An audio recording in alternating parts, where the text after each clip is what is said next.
My name is Dave Gorman, and I believe that modern life is good-ish. And I intend to prove it-ish. Now, to help me make my ishy case, I've loaded up my laptop with things I want to show you, and to save us from all huddling around an 11-inch screen, I've hooked it up to this projector screen, and I've got the remote control in my hand. Now, I want to start this evening by asking, have you ever found yourself in a part of the internet that's made you think, hang on, this just shouldn't exist? Now, I don't mean on moral grounds, although I am sure there are plenty of those. I mean, there are pages out there that are surely surplus to requirements. For example, there are sites where people ask questions in the hope that other visitors will provide answers. And for some questions, that makes sense. But most of the time, it's as if you've discovered the corner of the internet occupied exclusively by those people who don't know that Google exists. So you get questions like this. How many days does February have in a leap year? Now, it's OK, sort of, to not know the answer to that question. It's a bit weird. But, well, it's OK if you're under 4, maybe. But asking it in here is strange, isn't it? Oh, hey, I'll just type that in, and hopefully by the time I come back tomorrow, somebody might have come along and answered it. How can they not know that Google exists? That is like walking past 3 post offices and a newsagent's, and then popping into the butcher's to see if they've got any stamps. If you Google the term leap year, the answer turns up as the first result. If you put it into Bing, it's the first result. If you put it into Ask Jeeves, I have no idea what happens, but you'll probably have other questions relating to calendars, as you obviously think it's 1998. The answer is just 0.26 seconds away, but instead of clicking the I feel lucky button, you're clicking the advertise my ignorance to the world button. And if you don't think this is weird, you've got to agree with me about this one. How many days does March have in a leap year? What? How can they not know what a leap year is? I don't expect everyone to know or care about why it happens. I don't expect everyone to unpick the reasons. But I do expect everyone to know that February sometimes has 29 days and the rest of the months remain unchanged. There is a lovely, slightly impatient tone to the answer. Same as it always does. I'm not giving you a number. You've got to look it up yourself. 30 or 31. You do the work. I'm not helping you all the way. How many days are there from October the 1st to December the 31st in a leap year? What does this mean? Translation, hello, I can't add up and I don't know what a leap year is. Help! Who are these people who don't know what a leap year is? If you were a teacher and a kid in your class put their hand up and asked that, you wouldn't just answer, you'd walk them back to the start of the thought process and try to work out what they really wanted to know, wouldn't you? But in these places, people just answer. There are 61 days from October the 1st to December the 31st. It does not matter if it is a leap year or not. What kind of answer is that? It's a wrong answer for a start. It's 92 days. That is a question from someone who doesn't know what a leap year is and an answer from someone who's never heard of November. What? How does that happen?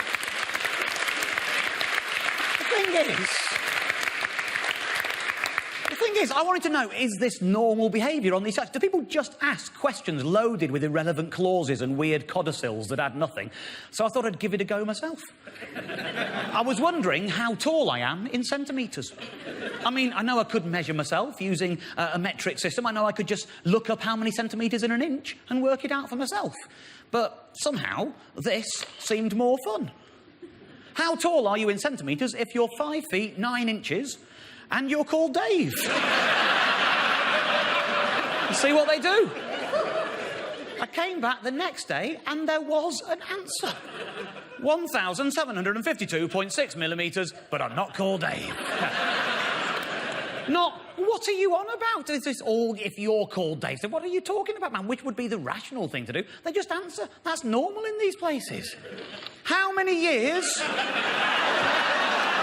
in a leap year? What? I think I'm right in saying about 1 and a bit. At least they're not asking how many leap years in a year.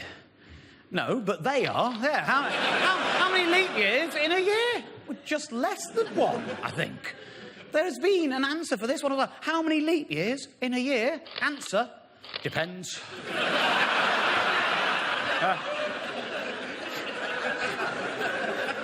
I really wish that was the complete answer. It's not. I've cheated. That's just the first word of the answer. Depends on what year it's on. No, it depends on what the question bloody means, is what it depends on. Since a leap year only occurs once every 4 years on the year of the Summer Olympics. That's how we all remember them, isn't it? Yeah. Is it an Olympic year? Yeah. Summer or winter? Summer. Right, must be a leap year. I'll look out for February then. Yeah. Maybe that's why they named it leap year, to remind the elite long jumpers to get their kit ready for the big day. How can so many people not know what a leap year is? Who are these people who don't know what a leap year is? And why are they advertising that they don't know it to everyone else? My favourite thing about all this weird leap year confusion is the number of times I've seen people quoting the old rhyme, 30 days hath September. You know the rhyme, don't you? Yeah? You know, I'll tell you what, I'll put the words up and you just all say it, OK? You ready? Here we go. 30 days hath September, April, June and November. All the rest have 31, except... You don't know it at all, do you? Nobody bloody does. None of you know the same one, do you? Because it's nonsense. It's useless. At the start of it, you've got such high expectations. It's the hath. The hath is so full of pretension. That hath makes you feel like you're doing Shakespeare. Oh, yeah. This is Shakespeare. It's one of Wordsworth's sonnets. So it's got a hath in it, yeah. 30 days hath September. I'm right posh, me. Yeah. April, June, and... Oh, is it December or November? They both rhyme. Wait a minute. January, March. It's on the knuckles, isn't it? Yeah, it's November. It's nonsense, isn't it? None of the other lines rhyme. It's just 2 lines of being a poem and then small print. It's just nonsense, isn't it? Nonsense. Was Valentine's Day 1997 a leap year? No, it was a day. It was February the 14th, 1997. What that question means to me is, was this thing a thing it couldn't possibly be? That's all it looks like. You might as well be saying, when was Denmark last an elephant? Is rice pudding taller than a sense of shame? Is sellotape happy? Who are these people that simply don't know what a leap year is? Or maybe in this case, they don't know what Valentine's Day is. I don't know. It's weird. Would you say, sir, on the front with your white tee, would you say that you are a romantic man? Is Valentine's Day significant to you, the man in the white T-shirt? It can be. It can be significant to you? Were you a romantic man on Valentine's Day? Would you take a lady out for dinner? Yeah. Is that what you were doing this Valentine's Day? No. Is that because there was no lady to take out, sir? Yeah. OK, I apologise for bringing this up. This will make you feel better. Do you know what I was doing on Valentine's Day this year? I was obsessing over Alan Sugar. And that's not because it's a tradition or anything. I don't do that every Valentine's Day. That was very specific to this Valentine's Day. I'll tell you what, I will explain quite why I spent Valentine's Day obsessing over Alan Sugar when we come back from this short break.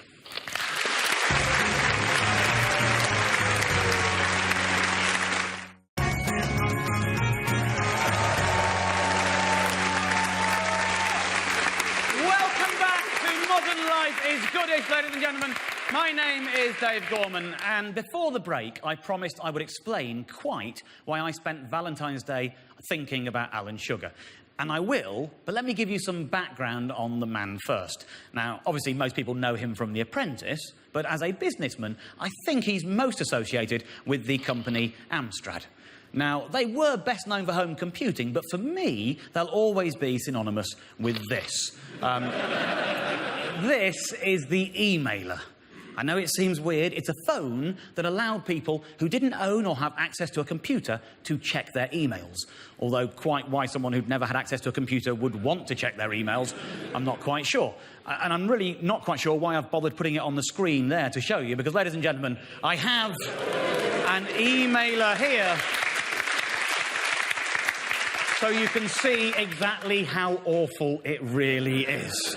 It's basically a thing that everyone's already got attached to another thing that nobody wants. This is weird, and I can see some people looking at it thinking, oh, come on, Dave. It's very easy to mock with hindsight, but this was the 80s. Times were different. This could have been a hit. But this wasn't the 80s. It wasn't even released in the 90s. This, believe it or not, is a 21st century invention. This was released in the year 2000. This is what people in the 60s thought the future looked like, invented at a time when we knew it wasn't the future. It costs 12p to get your emails.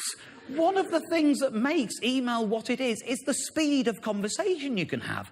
You wouldn't want an email conversation on one of these, not at 12p a pop, would you? Honestly, one of my mum's friends used to have one of these, and she regretted it every single bloody day. When they launched them, they sold for $79.99, which is weird, I think, because I think I'm right in saying that $79.99 was also the age range of most of the people who bought them. And it isn't just me who was unimpressed. According to this article in The Telegraph, the city was unimpressed. It doesn't say which city, but I know at least one lady in Wolverhampton who definitely wasn't happy. According to this, the day Sugar launched it, more than 17% was wiped off Amstrad's share price. Imagine if you came back from a task on The Apprentice having lowered your share price by 17%. I think you'd be heading for the greasy spoon on the back of that one, wouldn't you? Undeterred, 2 years later, in 2002, Sugar launched this, the Emailer Plus. Because if punching yourself in the face isn't getting results, why not punch yourself in the balls instead? And I'll be honest, I don't know why I've got that there, because I've got one there as well. This is the Emailer Plus, ladies and gentlemen. This didn't help much. In fact, according to that Telegraph article, 3 years after launching the first emailer, the share price had fallen a further 95%. This one allowed you to play games for just the price of a premium rate phone call. Games on this in 2002. Games from the ZX Spectrum that had been discontinued in 1992. You can't say that Alan Sugar doesn't have his finger on the pulse, can you? Well, actually, I can't, because the lawyers at the channel won't let me. But I can tell you that in 2005, he famously said, next Christmas, the iPod will be dead, finished, gone, kaput, and let you draw your own conclusions. And by the way, in 2004, he launched this. The E3 Superphone with video phone capabilities, because if punching yourself in the balls isn't getting results, why not get some knuckle dusters and do it again? I don't know. I don't know why I've got that there, to be honest with you, because I've also got one there, ladies and gentlemen. The E3 Superphone. And incidentally, I'm not having a go. I do like Alan Sugar, I really do. Alan, if you're watching, email me. Now, this is all by the by, because he sold Amstrad a while ago and he's no longer the chairman. However, he has other business interests. These include Amsair, Amsprop and Amscreen. And you'll have probably noticed a trend there, the AMS. Which stands for Alan Michael Sugar. So Amstrad was Alan Michael Sugar Trading. Amsair is Alan Michael Sugar Air. That's like an executive airline. Amsprop is Alan Michael Sugar Properties. And Amscreen obviously looks after his cream. Doesn't work as well, that one, to be honest with you. It's screens, is what it is. Advertising screens. You know when you're paying for petrol sometimes, above the till, there'll be a small electronic screen advertising a deal on chocolate bars or whatever. It's this sort of thing. You'll get the idea. There it is. That's the kind of thing I'm talking about. And it's because of one of these that I spent Valentine's Day thinking about Alan Sugar. Because on Valentine's Day, I saw this tweet from the New York Post. The meanest way to dump your boyfriend on Valentine's Day, and then there's a link. I was curious. I clicked on it, and it led to this story. And as you can see, they got this story from their sister paper, The Sun. So I clicked on those links, and I went to the Sun website. And as you can see, it is a story about an Amscreen digital advertising screen. You can see from the picture the gist of the story. It's about a girl who's dumped her boyfriend. It says, Dan, I'm leaving you for Gary. Your clothes are at your mum's, and I've changed the locks. Sorry to do this on Valentine's Day, Laura. Now, I saw this, and I might be wrong, but I immediately thought, this has the faint whiff of bullshit about it. There are several reasons, and I will go through them with you one by one. Firstly, the story says she paid for the digital display at an Esso garage in Manchester because it's said to be where her fella gets his lunch. Now, come on. Nobody gets their lunch at a petrol station every day. That's just nonsense. That's already smelling a bit fishy, isn't it? Next reason, the ad was taken out last week on the condition it was displayed today to maximise the pain. This isn't the best way of maximising the pain. There's so much more she could have done. She could have hired a singing telegram to go to his work and dump him in front of all his mates. She could have taken out an ad in the local paper with a picture of him in it. Those are surely more humiliating than an ad at a garage that he might not even see. Now, my next reason, the ad was apparently spotted by an eagle-eyed Jordan Wilson who tweeted the snap saying this has to be the meanest dump ever. And there is Jordan Wilson's original tweet, and as you can see, there's his profile, and as you can see, he is a digital account manager at Push On, who only turn out to be an online marketing agency who specialise in social media marketing and deliver online marketing campaigns that provide real business benefits. Well, that's a coincidence, isn't it? It'd especially be a coincidence if there was any kind of real business benefit in the story. But, I mean, it's on the screen. Does it really mention them? Does it really sell them to you? I don't know. My next reason is this, ladies and gentlemen. Paragraph 6 of the Sun article, which says it was taken out on an Amscreen digital billboard which normally plugs deals on chocolate and snacks but can be hired for around £100 a month. I think you're beginning to smell the same whiff as I, ladies and gentlemen. My next reason, paragraph 10 of the Sun article, which says the ad was taken out on a digital advertising billboard which normally plugs deals on chocolate and snacks but can be hired for £100 a month. 2 paragraphs out of 10. 23% of the words in this article are effectively a press release. Now, I am not saying that these things are connected. I'm not.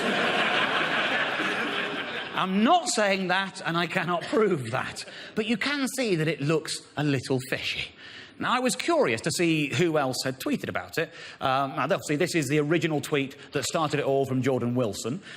This is the tweet that brought it to my attention in the New York Post. They're not... One isn't a retweet of the other. They're not using exactly the same wording. But they do have a phrase in common. They both use meanest and dump. So I thought, well, I'll search for those words just to see who else is tweeting about it. Ladies and gentlemen, never do that. Never. Don't. Just don't do that. But you'll never guess who did tweet about it. Only Lord Sugar. Poor old Dan got a shock in his local garage yesterday. You too can rent a screen for £100 per month. And only his son, Simon Sugar. Yeah, there he is, Simon Sugar, the oldest of Alan's Sugar Lumps there. Also the CEO. The CEO of Amscreen. Look at that. Again, you also can rent a screen via Link Local. Are they really spending their time scouring the world's media for stories about odd ways in which people are dumped? Come on, guys. We're never going to see the 4th generation of emailer if you waste all your time on Twitter, are we? You can see that this story got under my skin. It got me thinking about Alan Sugar. The thing is, it made me want to get in touch with him. It made me want to send him a message. And how do you get in touch with a man like him? I mean, I've tried sending him an email, but his line's always engaged. I know he's on Twitter, but will he really read it? And will it get maximum attention? No. I think the takeaway message from reading this story is this. You can hire an Amscreen for only £100 a month, ladies and gentlemen. So I clicked the link in Simon Sugar's tweet and went to linklocal.co.uk and set about sending Lord Sugar a message. And I'll show you exactly what the message was when we come back from this short break.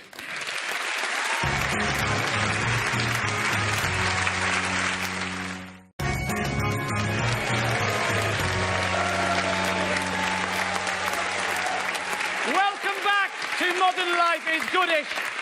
I'm Dave Gorman, and before the break, I told you why I had decided to use Amscreen, one of Alan Sugar's companies, to send the man himself a message. So I had gone to the website, linklocal.co.uk, where you can see it says, enter your postcode and click go to find your local advertising screens.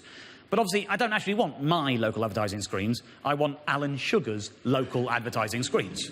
So I looked him up on Wikipedia, and apparently he lives in Chigwell, Essex. So I typed in the postcode for Chigwell in Essex, which is IG7, and hit go. And sure enough, within a few mouse clicks, I was presented with a list of the available screens. And I'm pretty sure from my research that the Shell station in Chigwell is the petrol station nearest to Alan Sugar's home. I think that's the petrol station where you're most likely to find Alan Sugar stood beside his Rolls-Royce, filling up the tank. Although why he'd be there with both the tank and the Rolls-Royce is beyond me. Next, you get to choose a template. They have loads of different templates to reflect whatever kind of business you might be advertising. But I chose this one because I figured it had the most Alan Sugar vibe to it. Sadly, this one wasn't possible. That's what I would have wanted, but it just wasn't available. So I've gone with this, and I entered the following text. Dear Sir Alan Lord Sugar, one of my mum's friends used to have one of your Amstrad emailers. I'm not going to lie, it was an awful bit of kit. I just thought you should know. Best wishes, Dave. You then get a summary page that shows you a preview of what it will look like on an actual AM screen, and then you pay, and as quick as you like, it's all sorted. They have taken £100 plus VAT, that's £120 from me. Now, this email, you can see, was sent at 13 minutes past 1 on the 19th of February. And if I was a superstitious man, the fact that the number 13 appears 3 times in a row up there might have given me some cause for concern. But I'm not. And it didn't. But it should have given me cause for concern, because the next email arrived before 2 o'clock. I was on a train to Chigwell when it turned up. I was on my way to go and have a look at my ad when this turned up. Dave. Unfortunately, and as you may have expected,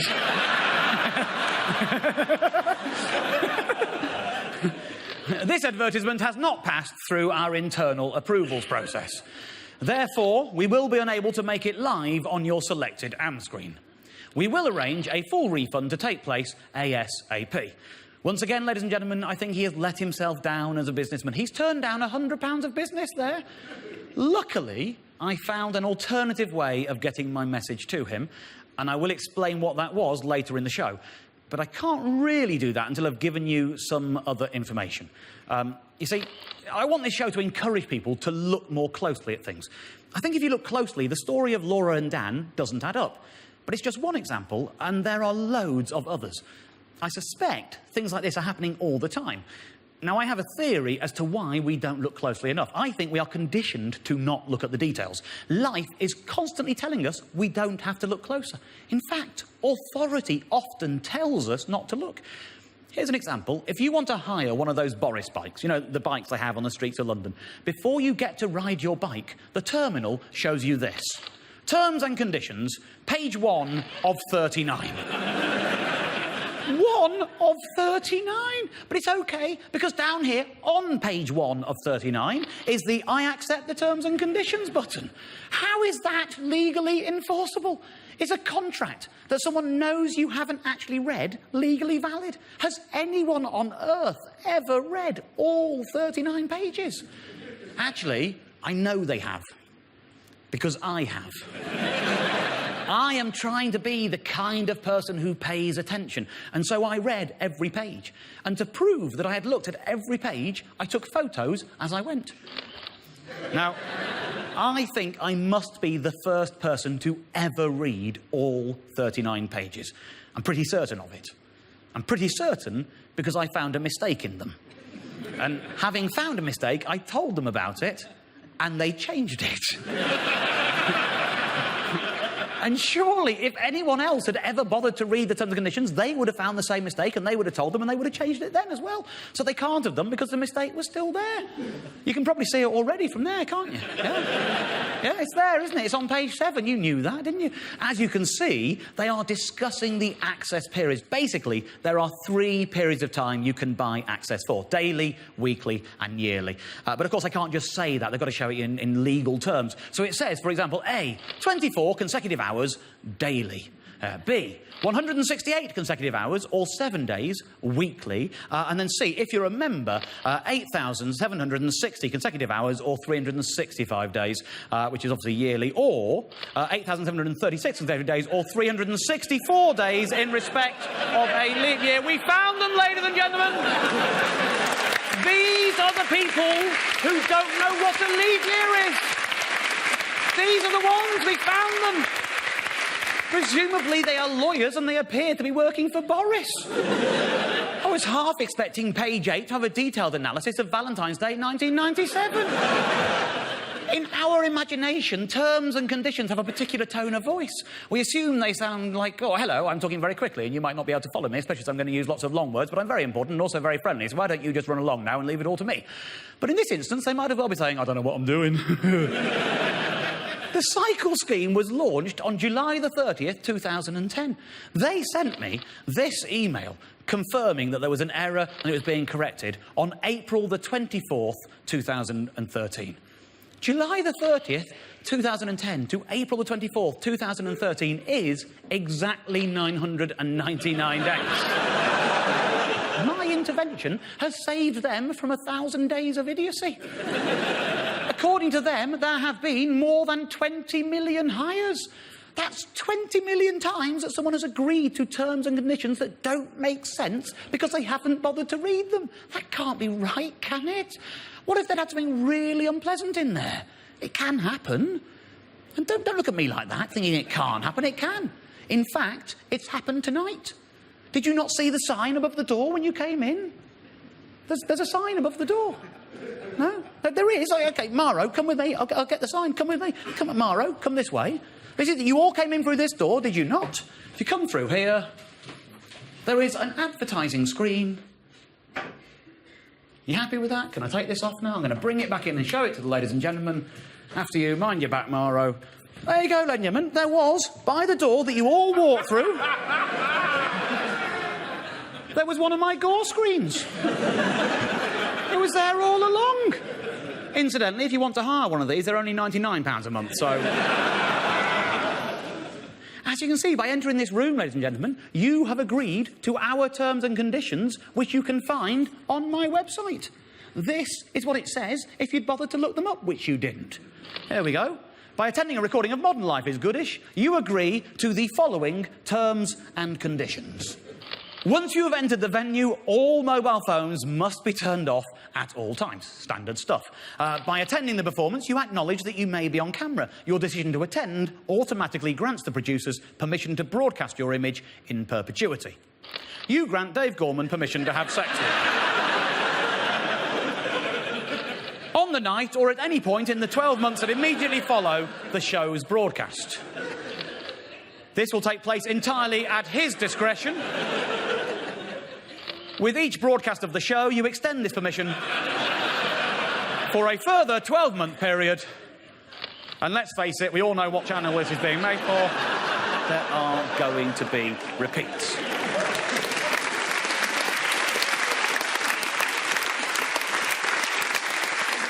Now, luckily for you, ladies and gentlemen, I've had a look around and you're not my type.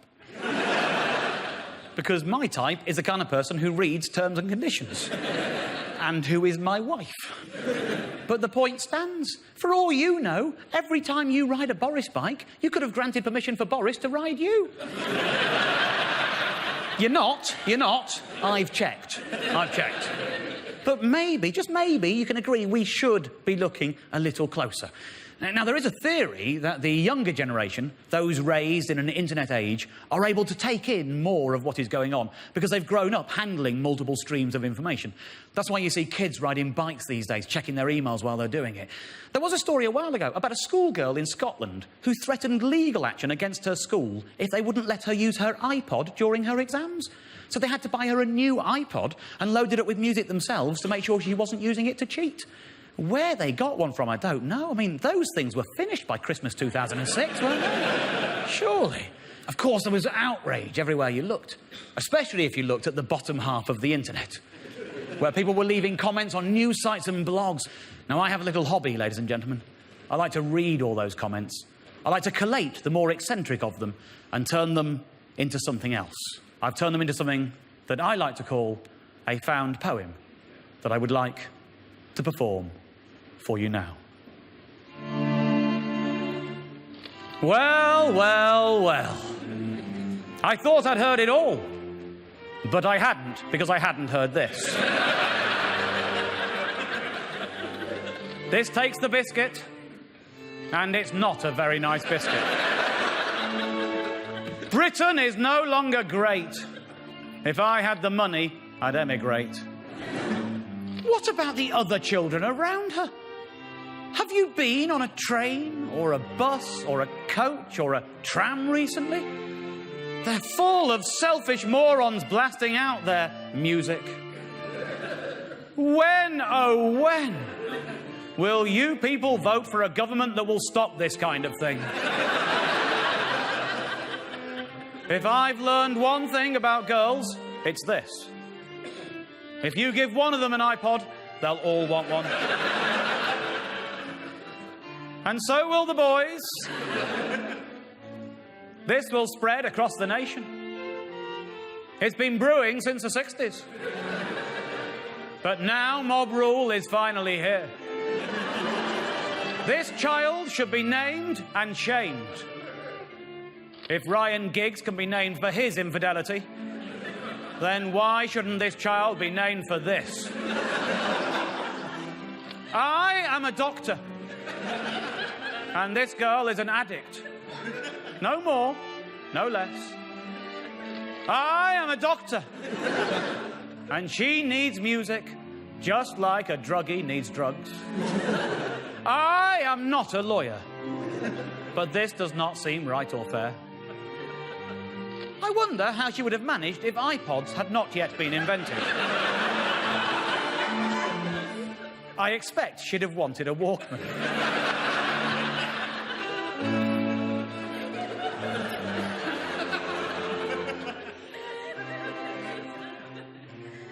This is categorically the most outrageous thing I've ever heard. She has effectively slapped her classmates. Right in the chops. This is like walking up to each of her classmates and slapping them. Hard. Across the cheek. With a dry kipper.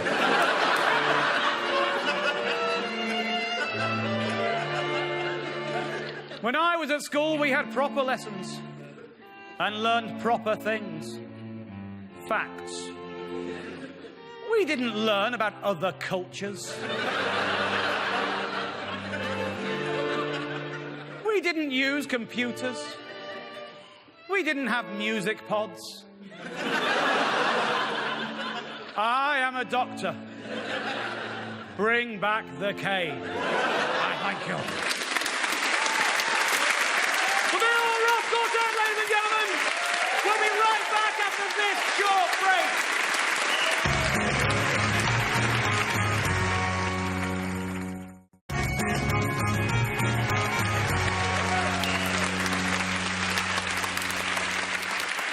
Welcome back, ladies and gentlemen. My name is Dave Gorman, and this is Modern Life is Goodish. I'd like to think of this particular show as a plea to you all to pay more attention to the swirling morass of information that surrounds us, to look at the details we normally miss. And if you do that, you will start to see patterns. For example, if you want to buy a clock for your kitchen wall, you go into town or you look in a shop or a catalogue, the chances are that most of the clocks you look at advertised for sale are going to look something like that. They're going to say 151, and if they don't say 151, then the chances are they're going to look something like that and say 10:08. These are the two most common times to see on clocks advertised for sale anywhere in the world. And there is a reason for that, ladies and gentlemen. And the reason is, scientifically proven, globally, we buy more clocks if we think the clocks are happy. We're idiots. We buy clocks because we think they're happy, despite knowing that if they work, they're going to look very unhappy at least twice a day. We're bloody idiots. It's never 10:10 precisely. We don't like that. We feel like we're being conned. It looks too deliberate. We like it on the wonk ever so slightly. 10:08 is actually the most common time to see on a clock advertised for sale. It is known as the 10:08 rule of advertising. It was taught to me many years ago. It's been doing nothing in my head for years. I forgot I even knew it. It rushed back to the front of my head one day as I was taking a journey through London town. As I was leaving a tube station, I saw an advert for an HTC brand of mobile phone. The advert that I saw, ladies and gentlemen, is that. And as you can see, that's what the phone looks like. You don't suppose that someone in the marketing department of HTC phones actually thinks that 10:08 is just an inherently happy time, do you? Do you think that they think we look at the time, see 1008 and think the phone looks happy? Surely not. But now I'd seen one, my radar was up, I was on alert. I started looking for others. I've travelled a bit, ladies and gentlemen. Wherever I've gone, all over the world, I've looked for HTC phone adverts, and I promise you, every single one, every single HTC phone always says 10:08 on the clock face. Not just the big one in the middle, ladies and gentlemen. The little ones at the side as well also say 10:08. After months of scouring the world's HTC phone adverts, I finally found one. One with an actual clock face on it. One with a thing looking actually happy. They got one for all that effort. But I can tell there is still a little bit of cynicism in this room about all of this. Some of you are thinking, yeah, it's still a coincidence, isn't it? You know what corporations are like. The first one happened to be 10:08 by coincidence, and then they standardise their procedures. They're a big company, that's what they do. No, they don't do that. They don't standardise their procedures. They change them all the time in their adverts. Sometimes, in one advert, there are two different realities competing for your attention. It's only the time that remains constant. Look at this. This is a photo I took at my local tube station platform. 3 HTC phones. Trust me, they all say 10:08. 2 of them are also showing off the social networking functions, because now on your phone, you get your Twitter, your Facebook. They've got to put that in the ads as well, haven't they? As you can see, at 10:08, they both have a Facebook status update from a man called Joseph. They're identical. Really great place to eat. You should check it out. Grilling over wood is a sweaty, smoky sport, and so on.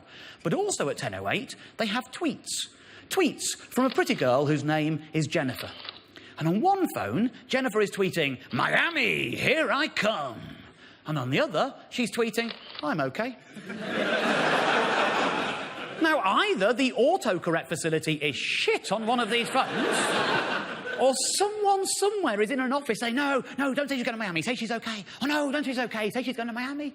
Why? What are they trying to make you think? I'm fascinated by nonsense like this. Advertising, it's always been a simple world. They show you a rugged man behind the wheel of a car, a pretty woman behind a kitchen counter. We are simple beasts. We are meant to think, I could be that person, I could marry that person. That is the perfect nuclear life for me. That's how it's always worked. But now that's not enough, because your phone connects you to Twitter and Facebook, and that connects you to a wider circle of friends. And so the adverts have to reflect the perfect circle of friends. It's got to appeal to everyone and offend nobody. It's got to be young and sexy, multiracial, international, doing cool jobs, going to great parties. It's got to have a better life than you. If I had a Motorola phone, I would have a pretty friend like this, who's saying, coffee in hand, rushing to the beach. Where is she rushing?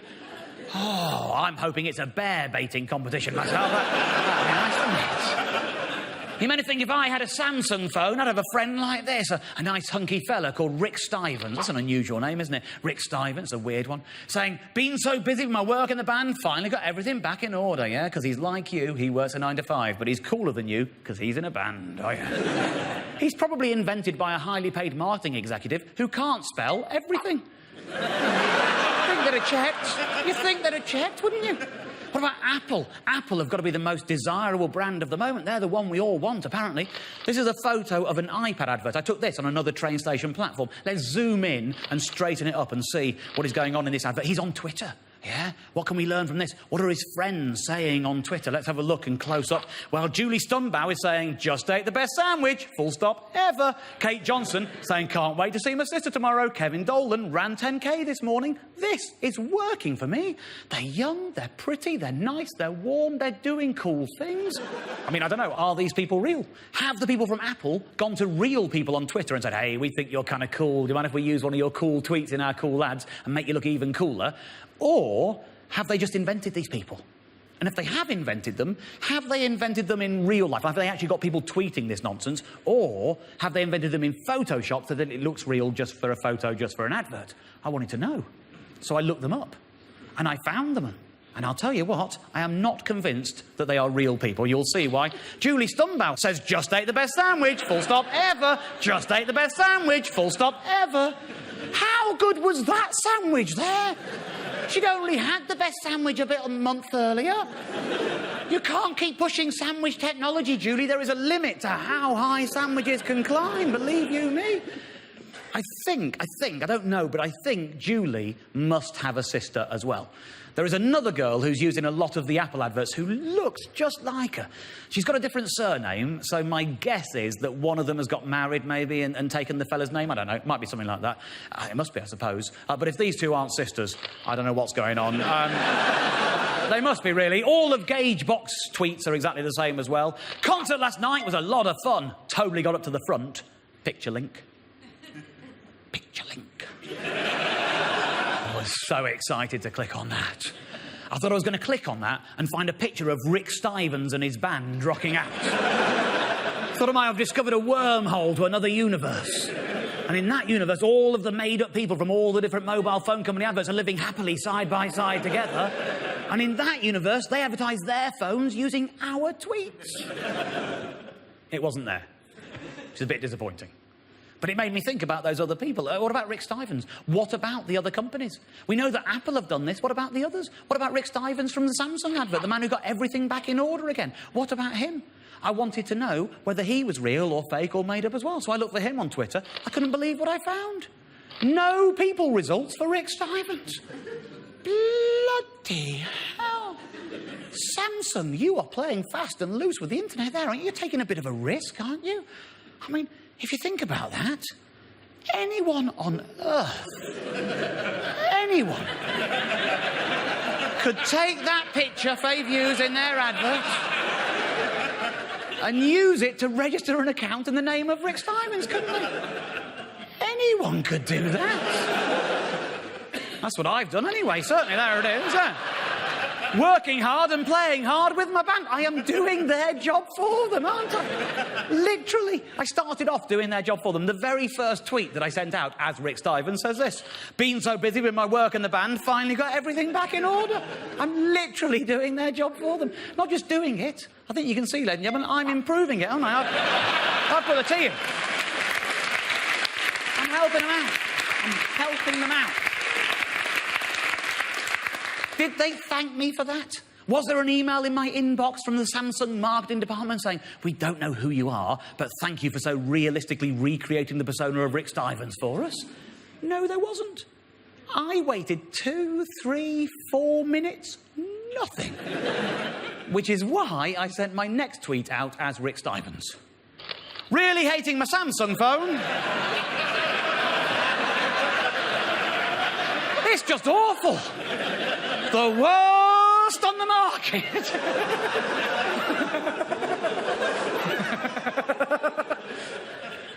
Ladies and gentlemen, earlier I told you I was going to explain to you how I got my message to Alan Sugar. And the reason I didn't tell you at the time is that I wanted this to be a kind of boot camp in encouraging you to pay attention. And hopefully what I've just shown you has tuned your brains up and you've got that idea and you are now able to focus and pay that attention. It is subtle, but it is there, and I don't want you to miss it. So people at home, I would advise you seriously, get a little bit closer to the TV. I don't want you to miss this. Now, this is the Shell petrol station in Chigwell. That is the station where I had intended to put my message on the AM screen. Now, pay attention. Some of you might be able to see it already, actually, but if you just pay attention...